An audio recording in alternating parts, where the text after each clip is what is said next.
Damos muchas gracias a Dios por esta nueva oportunidad y poder continuar avanzando en nuestra serie del libro de Malaquías. Recuerde que hemos comenzado como iglesia esta serie que hemos titulado De regreso a la adoración. Estaremos hoy en Malaquías capítulo 2, versículos del 10 al 16, que será nuestro cuarto sermón en esta serie, y estamos orando, estamos también trabajando mucho para que la palabra sea proclamada con fidelidad y también sea esparcida, que podamos distribuir. Hemos activado, muchos hermanos están activos en distribuir la predicación para que cada domingo como iglesia podamos estar reunidos a los pies del Señor, escuchando su palabra en un mismo sentir. Recuerde que el pilar al que estamos apuntando como iglesia, un pilar muy importante dentro de la vida de la iglesia, que es la adoración. Y estaremos con esta serie, que serán 8 sermones en el libro de Malaquías, apuntando a este sermón. ¿Qué es la adoración cristiana? ¿Cómo debemos a vivir de tal manera que nuestra vida refleje realmente nuestra comunión con Dios? Conocer cada día más al Señor, amar más su palabra, vivir sometidos a su voluntad, la adoración como una respuesta de la gracia que hemos recibido en Cristo, que nos ha transformado para vivir de una manera diferente a cómo vive el mundo. ¿Estamos glorificando a Dios con nuestras vidas? ¿Verdaderamente estamos viviendo para su gloria? Todo lo que hacemos, pensamos, nuestras acciones, ¿glorifican el nombre de Cristo? ¿O estamos viviendo de una manera diferente a cómo debemos vivir? ¿En lo que pensamos y hacemos hay unidad o hay una distancia entre nuestros pensamientos, lo que decimos creer y lo que vivimos en verdad?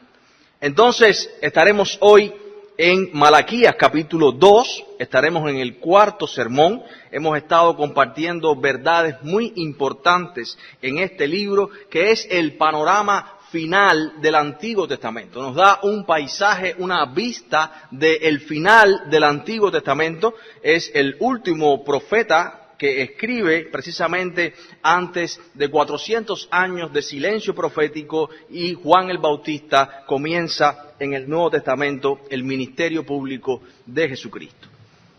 Entonces buscamos en Malaquías capítulo 2 y estaremos leyendo en esta ocasión la sección del versículo 10 al 16.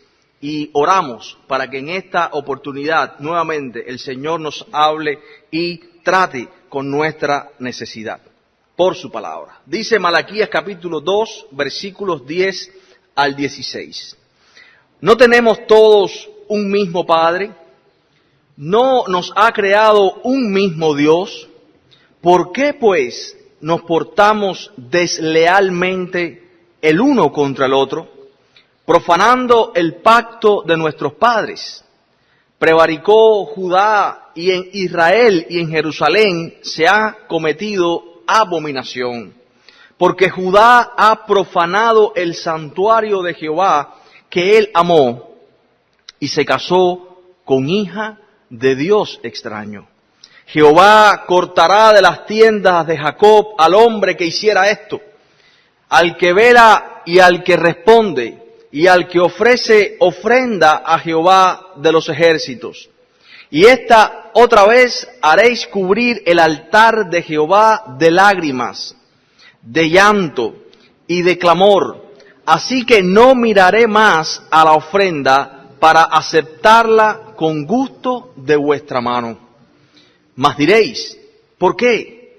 Porque Jehová ha atestiguado contra ti y la mujer de tu juventud, contra la cual has sido desleal, siendo ella tu compañera y la mujer de tu pacto. ¿No hizo el uno, habiendo en él abundancia de espíritu? ¿Y por qué uno? Porque buscaba una descendencia para Dios. Guardaos pues en vuestro espíritu, y no seáis desleales para con la mujer de vuestra juventud. Porque Jehová, Dios de Israel, ha dicho que Él aborrece el repudio, y al que cubre de iniquidad su vestido, dijo Jehová de los ejércitos. Guardaos pues en vuestro espíritu, y no seáis desleales. Padre, estamos frente a tu palabra. Tú la has revelado y la has inspirado. Dios mío, que podamos recibirla con humildad, que podamos ser mansos para recibir, Señor, tu amonestación. Te rogamos que seamos también en tu palabra exhortados fuertemente a vivir de una manera diferente a cómo estamos viviendo hoy. Que podamos, Señor, verdaderamente evaluar nuestra vida y nuestro cristianismo y nuestra adoración personal y como iglesia a la luz de tu palabra y hacer todos los cambios para que cuando nos volvamos a reunir, Dios mío, hayamos pasado la prueba y hayamos sido purificados, alineados, vueltos a encarrilar en lo que hemos fallado. Nos encomendamos a ti, Señor, en esta hora, en el nombre de Jesucristo. Amén. ¿A cuántos les gusta asistir a las bodas? Es un evento que se planifica con mucho tiempo, mucha expectativa por parte de los novios y por supuesto de los padres de los novios, de las madres y las abuelas. Cuando asistimos a una boda en la iglesia, hay un momento muy emocionante, que es cuando los novios dicen sus votos. Por ejemplo, se dicen cosas como esta: hoy, delante de Dios y de estos testigos, nos unimos en un pacto. Prometo serte fiel, sostenerte y proveerte con la ayuda de Dios para guiarte al deseo de Cristo y no al mío. Prometo estar contigo en la salud y la enfermedad hasta que la muerte nos separe. Y nos emociona mucho que esto ocurra. Y a uno como pastor le emociona aún más casar a dos creyentes. Cuando dos cristianos se casan en la presencia de Dios, están honrando su diseño para la familia. Sin duda expresan su deseo de agradar a Dios y no a las normas y costumbres de este mundo caído, donde cada vez son menos las personas que se casan. Las personas se unen por un tiempo en todo tipo de actividad, sin casarse, se separan y hoy más que nunca, sin duda, el diseño de Dios para la familia, para el ser humano, para la sociedad, está siendo atacado por esta satánica ideología de género, que tiene varios ejes o tentáculos que atacan frontalmente la identidad humana, el diseño de Dios para el ser humano tal como Él lo ha establecido. Sin duda, el matrimonio es muy importante para Dios. Refleja y expresa su propósito para el ser humano. Varón y hembra los creó Dios a su imagen. Muchas veces en la Escritura se habla de la unión de Dios con su pueblo como una unión matrimonial bajo un pacto especial. En el libro de Malaquías, Dios está hablando a través de su profeta a su pueblo, precisamente porque ellos no habían sido leales, ni habían sido fieles. Vemos un sacerdocio corrompido, una adoración tóxica religiosa. Hay una diferencia diametral opuesta entre santidad y santurronería. Había una vida de santurronería, una religión externa, hipocresía. Habían pasado 100 años Recuerden, en el primer sermón dimos un bosquejo por toda la historia redentora hasta llegar a Malaquías. Después de regresar de Babilonia, habían pasado aproximadamente 100 años desde que se establecieron nuevamente en Jerusalén. Recuerde que hubo con Esdras y Nehemías y en todo este tiempo los profetas Zacarías especialmente y Ageo, vemos que el templo había sido reconstruido, las murallas con Nehemías. Y como decimos en Cuba, hay una frase muy conocida: aquí todo empieza bien, pero aprovecha y ve ahora, porque después es un desastre. Todo había empezado bien, ellos regresaron del exilio, sus expectativas eran reconstruir precisamente el templo, vivir tranquilamente en la tierra de Dios, y aunque todo empezó bien, con el tiempo las cosas ya no iban bien. Todas las promesas de los profetas, ellos creían que se cumplirían finalmente, que el Mesías vendría para establecer el reino de Dios, pero los años fueron pasando, las expectativas y las falsas esperanzas se fueron aplanando y ellos estaban viviendo de manera infiel, tal y como sus antepasados vivieron antes de ser conquistados por los babilonios y llevados al exilio. Al parecer, el exilio no cambió al pueblo. Sus corazones seguían duros, como siempre. Esta es la conexión que podemos ver entre el pueblo antes del exilio y el pueblo aquí, en el libro de Malaquías, con lo que ya hemos estado observando. Como hemos visto en el libro de Malaquías, las secciones del libro están estructuradas como una serie de disputas o contiendas entre Dios y su pueblo. Dios les habla y les muestra su condición. Ellos en su endurecimiento le responden y cuestionan a Dios, y Dios vuelve a hablarles para argumentarles en qué se han alejado, cuál es su condición, por qué han deshonrado su nombre. Ellos son el pueblo de Dios, pero no viven a la altura del llamado que tienen dado por Dios. Y los sacerdotes no solo están tolerando todo esto, esta adoración deformada, sino que los sacerdotes son parte de toda esta corrupción. Ellos prefieren quedar bien con los hombres antes que con Dios. Ellos están violando, fue lo que vimos la semana pasada, el pacto sacerdotal o levítico. Es tan fuerte su corrupción y delante de Dios, es tan ofensivo lo que hacen, que Dios les dice que ellos se han apartado del camino, han hecho tropezar a muchos en la ley. Sus funciones como sacerdotes era llevar al pueblo la instrucción de Dios, el consejo de Dios, la palabra de Dios. Y ellos habían corrompido juntamente con el pueblo en esta horrorosa situación y habían hecho tropezar, debilitando la palabra, aplicándola mal, deformando las demandas de la Biblia. Se habían ido totalmente de la línea de las Escrituras. Es tan ofensivo para Dios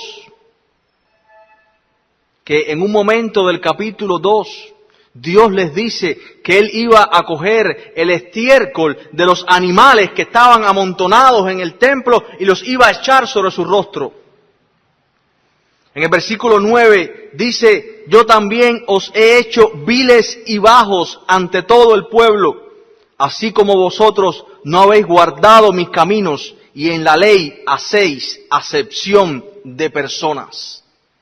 Toda esta corrupción, aceptar la ofrenda por amistad, yo a ti te ayudo y a ti no, todo esto estaba ocurriendo en el libro de Malaquías. y es altamente ofensivo para Dios. Como decíamos en la predicación del domingo anterior. Sin dudas, la acusación contra los sacerdotes es muy fuerte, porque ellos tenían una responsabilidad, a tal punto, como hemos dicho, que Dios le dice que maldeciría su bendición por esa condición. Dios estaba harto de esta religiosidad, de esta hipocresía, de estos sacrificios y ofrendas mediocres, de sus ofrendas mecánicas, de sus actos de adoración externos, y que sus estilos de vida eran contrarios a lo que decían creer. Ellos vivían en una hipocresía total, una apariencia externa de piedad, pero eran desleales, deshonestos. Su modo de vida no armonizaba con lo que profesaban creer y ser. Entonces, Dios había determinado no aceptar más un sacrificio de ellos. Estos sacrificios, estas ofrendas que debían subir como un olor fragante, olían mal. No eran agradables para Dios. Dios no los aceptaba. Había un problema en el corazón. Usted puede hacer el rito externo. Usted puede hacer los símbolos externos de la adoración. Pero su corazón está lejos de Dios y Dios no está recibiendo esos sacrificios de alabanza. Y ellos le preguntan, ¿por qué? ¿Por qué no aceptas nuestros sacrificios? Y Dios les dice, porque ustedes han obrado deslealmente. Y vemos algo increíble, como decíamos también, ellos han deshonrado su nombre, ellos han menospreciado el nombre de Dios. Todo el libro de Malaquías es Dios demostrándole cómo lo han hecho, en qué han deshonrado su nombre. Y es increíble la respuesta de estos seres humanos, de estas personas, de estos creyentes, de este pueblo de Dios aquí. La insensibilidad ante lo que Dios les está diciendo. Ellos ni siquiera se dan cuenta de cuán mal están. Usted puede estar tan mal que ni siquiera se da cuenta que lo que está haciendo está mal. Y por otra parte, el engaño del pecado. Ellos se hacen las víctimas. ¿En qué hemos deshonrado tu nombre? ¿En qué hemos sido desleales? ¿Por qué no recibes nuestra ofrenda? Este es el engaño del pecado. Ellos se hacen las víctimas, se hacen los bobos. Y por otra parte, insensibles ante la realidad de su maldad. Hermanos, la adoración es mucho más que religiosidad. La adoración es algo que afecta toda nuestra vida, nuestro modo de vida, nuestros compromisos, ser leales con nuestro prójimo, decir sí y que nuestro sí sea sí y nuestro no sea no. Y entramos ahora en la tercera disputa de Dios con su pueblo, disputa contra los hombres de Israel. Cómo la idolatría de la lascivia y el deseo sexual, el deseo desenfrenado, el no saber cómo controlar sus cuerpos y sus deseos y someterlos a la autoridad de Dios, había traído divorcio, que hombres se unieran con mujeres paganas, hijos que se estaban instruyendo fuera o no se estaban instruyendo en el consejo de Dios. Deslealtad, adoración a dioses falsos. Y todo esto es la manera en que ellos están deshonrando el nombre de Dios. Dice el versículo 10, una pregunta: ¿no tenemos todos un mismo Padre? ¿No nos ha creado un mismo Dios? ¿Por qué, pues, nos portamos deslealmente el uno contra el otro, profanando el pacto de nuestros padres. Y aquí está la respuesta en el versículo 11. Ellos eran desleales unos contra el otro. Ellos estaban profanando el pacto de Dios con Abraham, el pacto de Dios con su pueblo. Dice el versículo 11, prevaricó Judá y en Israel y en Jerusalén se ha cometido abominación, porque Judá ha profanado el santuario de Jehová que él amó y se casó con hija de Dios extraño. Recuerde que la adoración del pueblo está torcida, su estilo de vida de los sacerdotes había hecho que muchos tropezaran, la nación es un desastre hasta el punto de que esta es la situación en la que ellos están viviendo. Traición entre los hermanos, no hay compromiso, no hay lealtad con el prójimo, doble moral, infidelidad, matrimonios mixtos. En su palabra claramente Dios prohibió el matrimonio con mujeres paganas. Los hombres habían ido a buscar a estas mujeres con un falso sentido o dando falsa carta y motivos para carta de divorcio. Porque la verdad detrás de todo esto es que ellos iban a buscar a estas mujeres por una lascivia, por un deseo sexual de casarse con otra o unirse a otra mujer que no fuera su esposa. Pero además, estas mujeres paganas que adoraban ídolos y metían estos ídolos en sus casas y ellos se atrevían a llevar su ofrenda al altar de Dios como si no hubiesen pecado contra Dios y como si no pasara nada. Y con esa religiosidad externa intentaban vivir con una supuesta moralidad y convencerse de que ellos estaban bien. Pero Dios estaba apuntando al corazón, está desnudando y quitando toda esta vestidura religiosa y está apuntando al corazón. Sin duda hay una advertencia en la Escritura a no unirnos matrimonialmente con personas que no son creyentes. Muchas veces al convertirnos no sabemos cómo lidiar con estas cosas, cómo lidiar con nuestra sexualidad. ¿Qué es lo que debo hacer ahora que soy cristiano? ¿Debo quedarme soltero?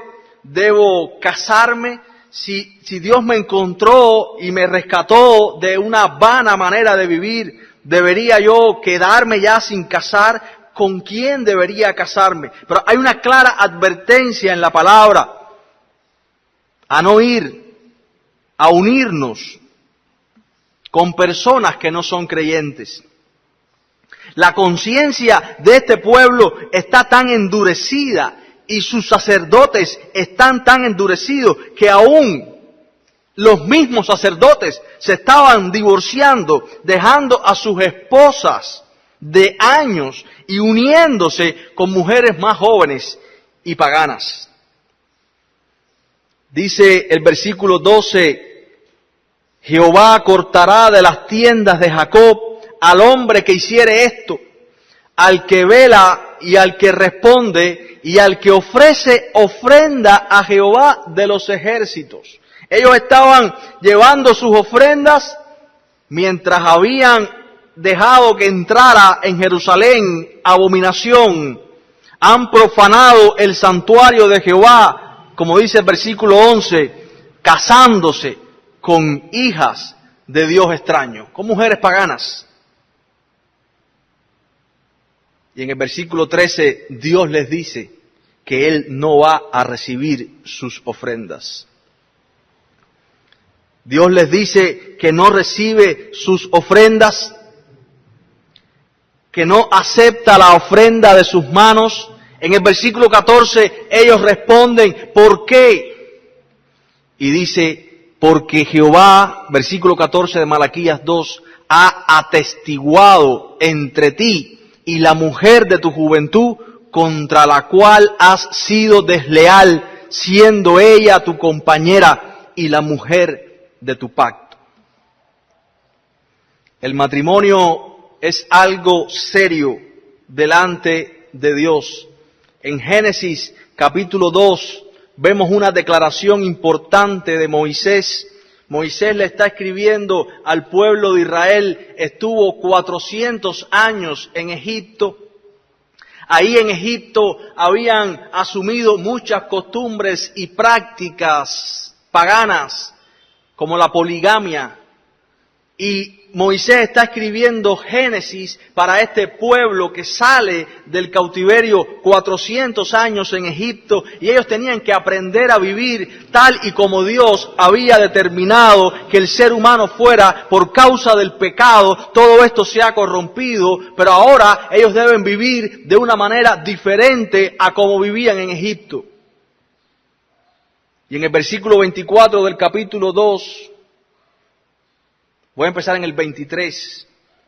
Dice, dijo entonces Adán, esto es ahora hueso de mis huesos y carne de mi carne. Esta será llamada varona porque del varón fue tomada. Por tanto, comenta Moisés al final del capítulo 2 de Génesis, dejará el hombre a su padre y a su madre y se unirá a su mujer y serán una sola carne. Y esto va a atacar directamente la poligamia y todas las prácticas paganas que ellos habían aprendido en Egipto. Para Dios, el matrimonio es algo serio. Dios les está llamando a regresar a la línea de su diseño en todo sentido, a una vida de adoración. Ellos están ostentando una adoración externa, religiosa, pero sus corazones están tan lejos de Dios y de su palabra que en sus prácticas ellos expresan toda esta corrupción que verdaderamente hay en su corazón. Y visten, ¿qué es lo triste de todo esto? Todo esto de una religión vacía y externa. Hermanos, tengamos temor, tengamos cuidado del poder de la mentira religiosa, de porque estamos en el templo, porque venimos a la iglesia, porque seguimos ciertos rituales, somos salvos y todo estará bien. Cuidado. La adoración es mucho más que una práctica o una religión ritual. La vida de adoración es una vida sometida a la palabra de Dios y necesitamos escudriñar la palabra y revisar y autoexaminar nuestras vidas a la luz de las Escrituras, a ver si está alineada con la palabra, para ver si somos en verdad cristianos con convicciones profundas y estamos viviendo una vida de adoración real a Dios o la mentira religiosa. Y el poder del pecado nos está engañando y nos está haciendo creer que Dios está recibiendo nuestra adoración y Dios no está recibiendo nada, porque nuestro corazón y lo que vivimos no es un olor agradable a Dios. Y Dios está explicando lo que está pasando. Ellos estaban en el versículo 14, Dios se los explica claramente. Dice, porque Jehová ha atestiguado entre ti y la mujer de tu juventud, contra la cual has sido desleal, siendo ella tu compañera y la mujer de tu pacto. Y quiero entrar un poquito a entender esto. Ellos estaban abandonando a sus esposas a la ligera, dando cartas de divorcio, malinterpretando lo que Moisés había hecho y dicho, poniendo excusas. Pero la realidad es que detrás de toda esta manera de legitimizar su corrupción a través de la religión, había un corazón destruido y corrompido que necesitaba sanidad. Hermano, y tenemos que entender algo más acerca del matrimonio. Lo que está sucediendo en el matrimonio es que ahí hay un pacto, y ese pacto es con Dios. Ese es el diseño de Dios para el ser humano. Como vemos en Moisés, cuando escribe Génesis, capítulo 2, el texto que leímos hace un momento. Y ellos estaban echando por tierra la palabra de Dios dada a Moisés, este pacto matrimonial. Y en su endurecimiento, el divorcio y estar con mujeres, ir a buscar a mujeres paganas, era ya algo normal. Y el verso 15 y 16 lo dejan aún más claro. Dice el verso 15: no hizo el uno habiendo en él abundancia de espíritu. ¿Y por qué uno? Porque buscaba una descendencia para Dios. Guardaos pues en vuestro espíritu y no seáis desleales para con la mujer de vuestra juventud. Y dice el verso 16: porque Jehová, Dios de Israel, ha dicho que Él aborrece el repudio. Y al que cubre de iniquidad su vestido, dijo Jehová de los ejércitos, guardaos pues en vuestro espíritu y no seáis desleales. Ellos eran desleales a Dios y esto se mostraba en el divorcio, en abandonar a su esposa, en ir tras mujeres más jóvenes. Ellos estaban divorciándose de la mujer de su juventud, la mujer del pacto, un pacto delante de Dios y delante de testigos. Esto es el matrimonio. Y Dios está diciendo, no quiero una oración más, no quiero una alabanza más. Tú has sido desleal, te has divorciado y te has unido con mujeres paganas. Y ellos venían todavía a cuestionar a Dios por qué no recibía la ofrenda. Así de engañoso puede ser el pecado. Así nos engaña la mentira. Satanás engaña nos engaña de lo que somos en verdad. Pero Dios nos habla por su palabra y nos confronta. Necesitamos la verdad de Dios. Solamente Dios nos dice la verdad. Nos ha sido dado del cielo la verdad de nuestra condición. Ellos se habían olvidado de la santidad de Dios. Ellos se habían olvidado de cuánto Dios aborrece el pecado. Aquí específicamente el divorcio, la idolatría del corazón, el deseo sexual desenfrenado, el no controlar eso.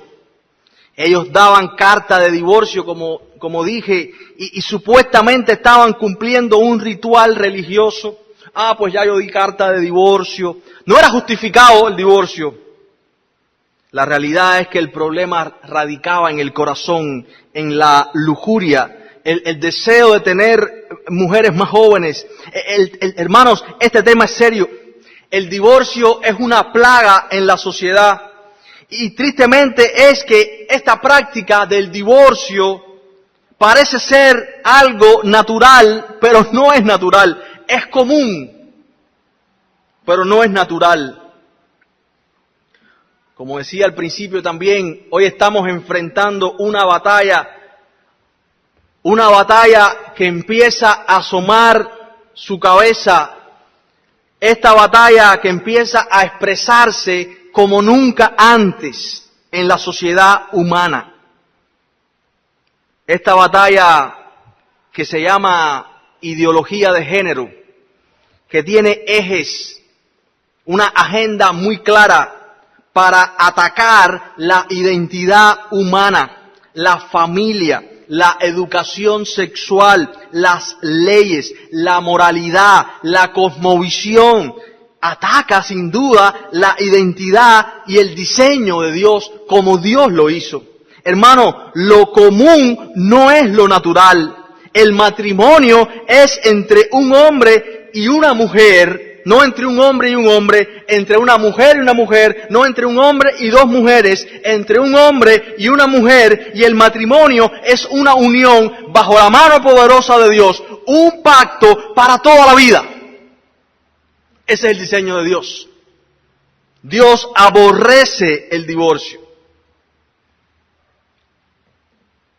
Cuando se produce la ruptura de un matrimonio, específicamente entre cristianos, esa unión que simboliza la unión de Cristo con su iglesia, de Dios con su pueblo, es lacerado y se deshonra el nombre de Dios. Y quiero que entendamos algo. Los que están casados, los que están por casarse, el matrimonio no es para satisfacernos sexualmente o emocionalmente. Este no es el fundamento del matrimonio. El matrimonio no es libre. Me caso hoy y si no me conviene mañana, pues me divorcio. La unión matrimonial se fundamenta en una roca inconmovible del pacto divino. Este compromiso de mantenernos unidos, un hombre y una mujer, bajo el pacto de Dios, no es un contrato que se puede romper, es un pacto delante de Dios para la mutua edificación, para la glorificación del nombre de Dios. Y esto debe fortalecerse cada día más en nuestros matrimonios, que es un pacto delante de Dios.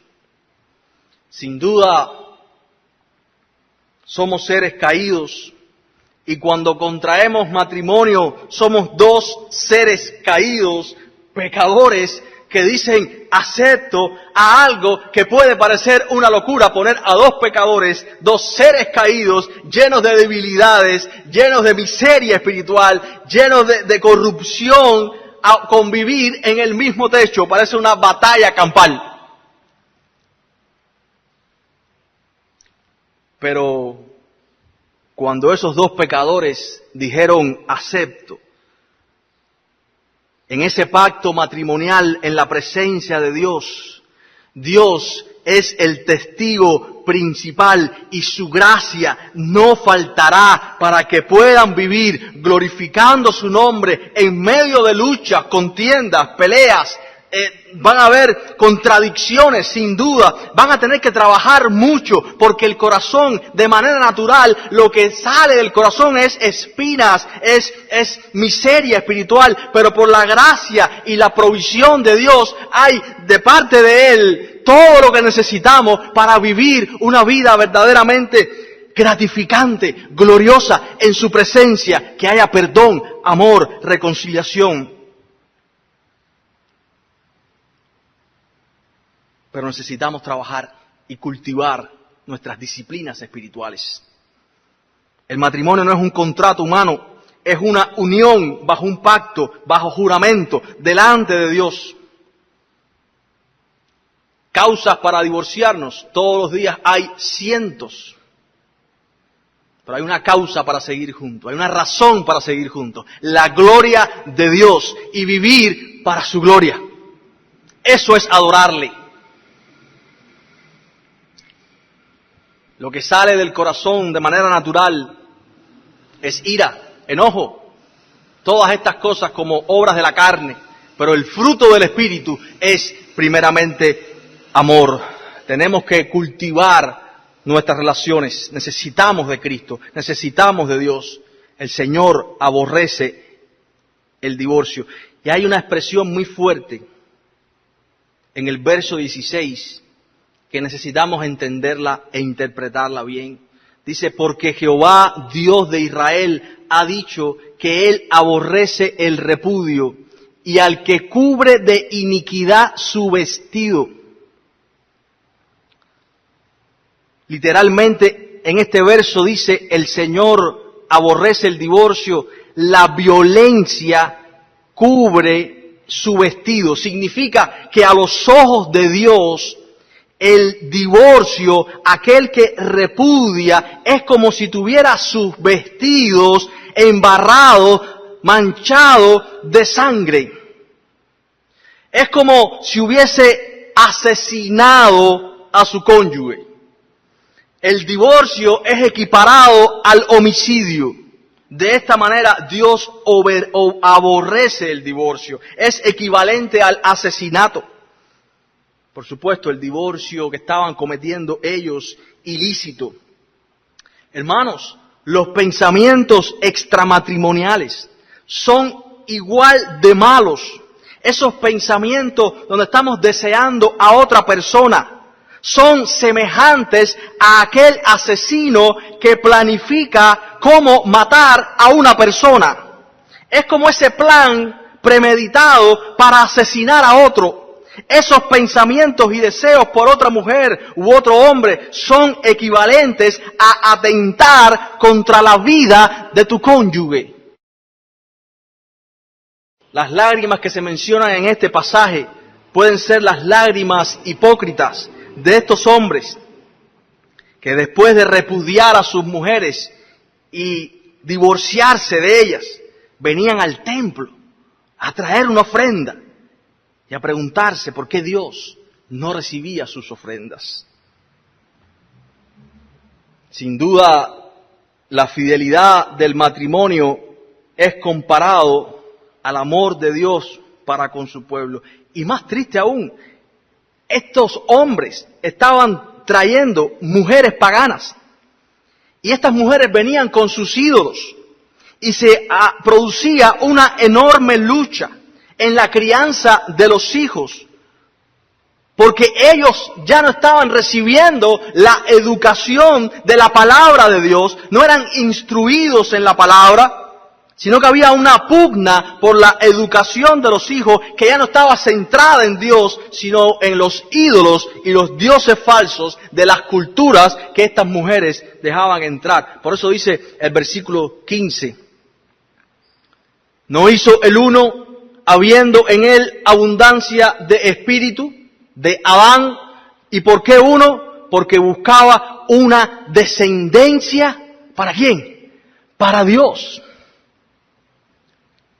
La crianza de nuestros hijos. Hay una advertencia muy fuerte para aquellos cristianos que aún recibiendo todo esto deciden casarse con una persona no cristiana. En la crianza de sus hijos será nuestra descendencia.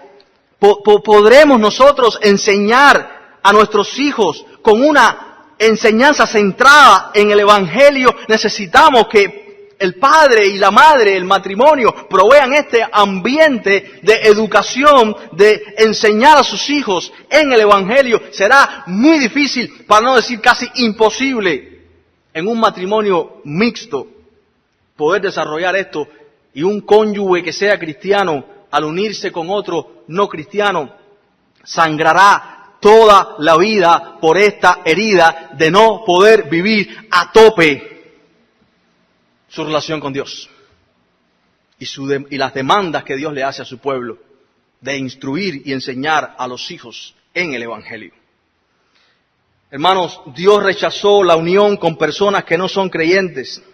El debilitamiento de la fe del cónyuge creyente será algo que ocurrirá y la crianza de los hijos será interrumpida, llena de obstáculos.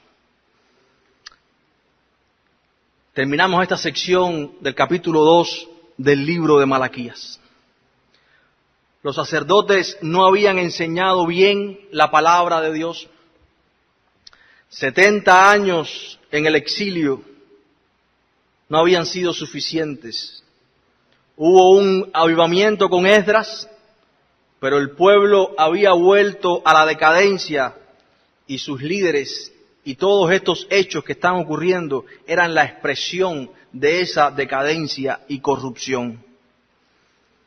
En este tiempo de aislamiento, de confinamiento, cuando regresemos al hecho de congregarnos, ¿cómo regresaremos? Reflexionemos como iglesia en este tiempo.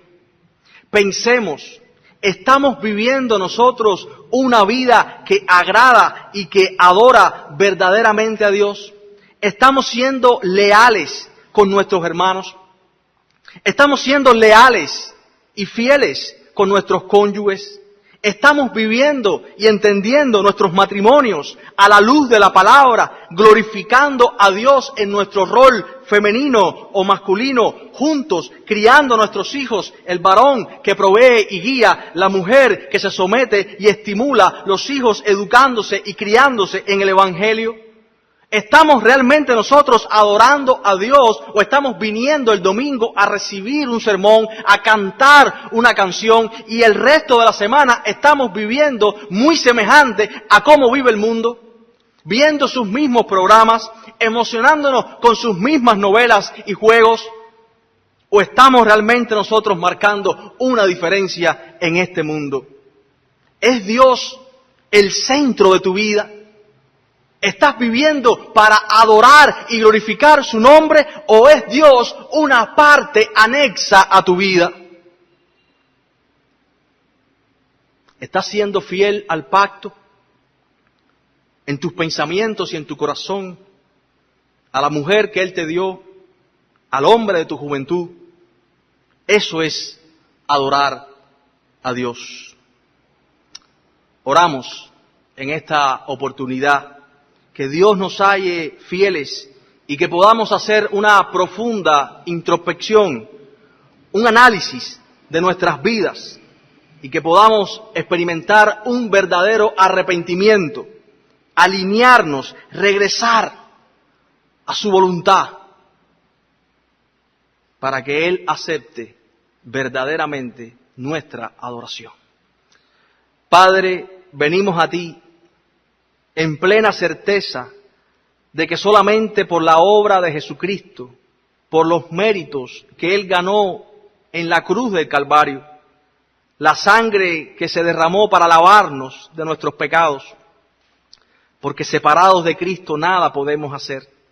Esta es nuestra condición, la misma condición del pueblo de Malaquías, la misma condición a la que tú les hablas. Dios mío, una y otra vez nuestros pensamientos se desvían de continuo al mal. Deseamos lo que no debemos desear. Muchas veces no hallamos contentamiento en ti y estamos buscando ese contentamiento en lo que sabemos que no debemos albergar ni buscar. Ten misericordia de nosotros. Señor, Dios mío, en este tiempo que podamos reflexionar, porque tú nos has puesto en este silencio, en este exilio espiritual, para que reflexionemos profundamente en nuestras vidas. ¿Te estamos verdaderamente adorando a ti? Dios mío, que podamos observar nuestras vidas, lo que hacemos a diario, lo que decimos, lo que pensamos, nuestras acciones, y que podamos evaluar todo eso a la luz de tu palabra y podamos hacer los cambios que tú nos estás llamando a hacer. Nos encomendamos a ti en el nombre de Jesús, nuestro Rey.